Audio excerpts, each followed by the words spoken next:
In 1954, a fruit company picked up a phone in Boston, and 3 weeks later, the elected president of Guatemala was gone. No election, no vote of no confidence, no trial, just a banana, a balance sheet, and a country that woke up under a man it had never chosen. This is how a grocery aisle ate a government, and almost no one in America heard about it. Because the man who ran Guatemala in June of 1954 was not the man Guatemalans had voted for. He was replaced by a man hand-picked in a boardroom, and the boardroom was 1,300 miles north. To understand how a company got that powerful, rewind 70 years.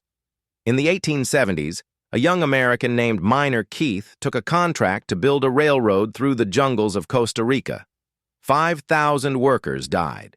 To feed the survivors, Keith planted bananas along the tracks. The bananas grew faster than the railroad.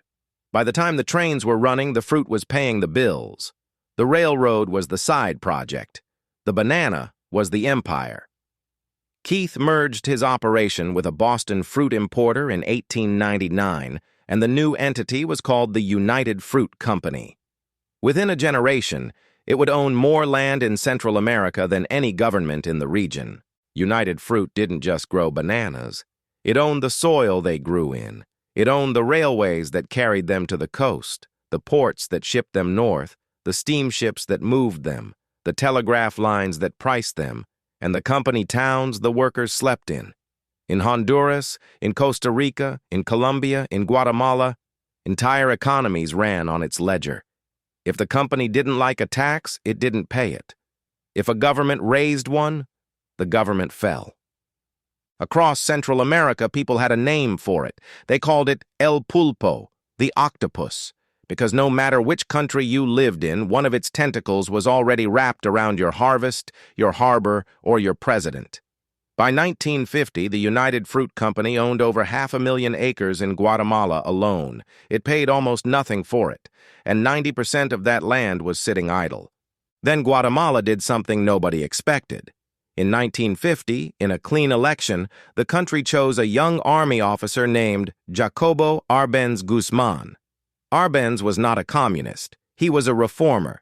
He looked at his country and saw a problem nobody in the capital wanted to name. 2% of the population owned over 70% of the arable land. Most of that land was not being farmed. It was being held, kept fallow on purpose to keep the labor market hungry and the wages cheap. Meanwhile, peasants in the highlands were starving on plots too small to feed a family. Arbenz didn't see ideology. He saw waste. He saw a country sitting on its own food. So in June of 1952, Arbenz passed a law, Decree 900. The government would buy any uncultivated land from estates over a certain size and redistribute it to landless families. Owners would be compensated in cash, at the value the owners themselves had declared on their tax filings, and that one sentence was the trap.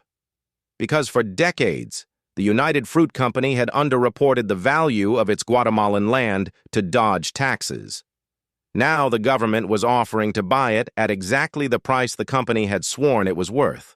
United Fruit was about to be paid pennies on the dollar by its own paperwork. The company didn't fight in Guatemala. It fought in Washington. The brothers who ran American foreign policy, John Foster Dulles at the State Department, Allen Dulles at the CIA, had both worked for the law firm that represented United Fruit.